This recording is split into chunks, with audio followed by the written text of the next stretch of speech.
Before I do anything, I got to talk about last week's project. Was the bookends that a bunch of us did, and I think that mine is the most hated of them all. I think it's got the most dislikes for sure. It's kind of a mystery to me why I got so many dislikes on that so rapidly. I didn't think it was that bad. Maybe it was the fact that I took the clamp and cut it up. The fact is, the people that press the thumbs down button are just too cowardly to say what the reason is, usually. So I'm not going to worry about it. The fact is, the project was something that I was thinking about. What I really was going to do was I was going to include the building of the clamp itself in the video, but when I got all the video taken of building the clamp and tried to string that together in some sort of short form, it was just too much. I was going into 12 minutes at that point and it was blowing through it too fast, so I figured I'll just do this part right here. The idea behind this was that here is a glue up, and you've taken the glue up and the glue runs out, and that's your bookends. It's kind of, like I said in the video, it was supposed to be clever. It kind of is a little bit, but a lot of people didn't get it. I guess they might have been upset because I cut the clamp. They might have been upset because of my tone. I might have been, putting down the project too much. Like I said, I really can't say, because the cowards that do that, they don't say what the problem is. So that's one for the books. Tomorrow I've got the actual build video for the clamp that I cut up, that I desecrated for this project. It's kind of anticlimactic, I know, but it's kind of interesting too, because you get to see exactly what I did to make that clamp. A lot of times when I do a project, I start getting recommendations on how to do it better. A good example was my threaded dowel and nut thing here. I got a couple of comments on it, and I got one email asking me why I didn't do it with a threaded rod to cut the threads in the nut and a nut to form the threads on the dowel. So I think I tried this before, to be honest, and it really didn't work for me. So I'm going to try it again just to see if I can actually do it. And I'm going to go through that in this video.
No good.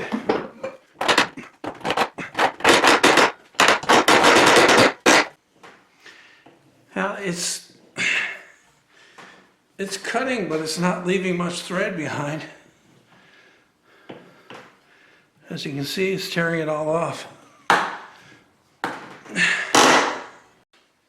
So as you can see, the tap part actually cut the nut fairly well, but the die that would make the threads in the in the rod didn't work at all.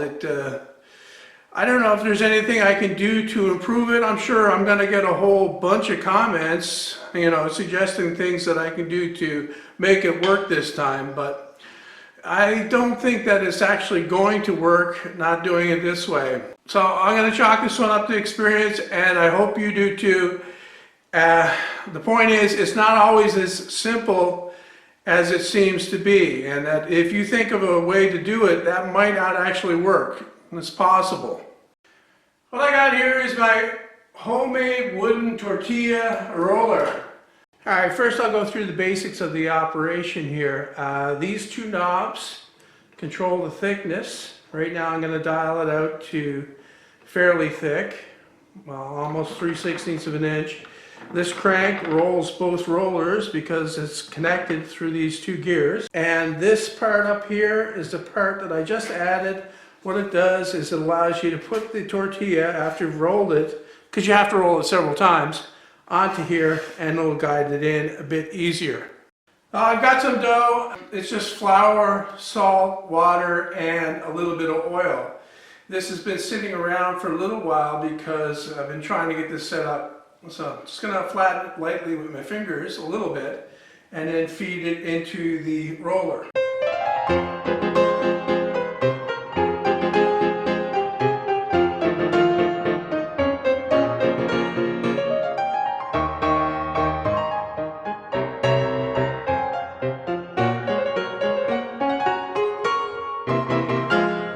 There you have it. It works great. I wanted to ask a question. How do you want to see this project done? I did some video while I was building it, and it's kind of dragged out, a little bit long-winded. Also, it doesn't show every detail, not like I normally do, but it does show every mistake I made, and I did make a few on this.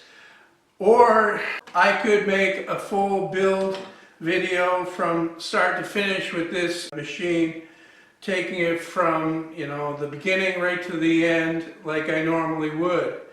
Let me know in the comments what you think. I don't often do this. I usually do things the way I want to do them, but this is a bit different because I already got that video taken, and to be honest, I can take it or leave it.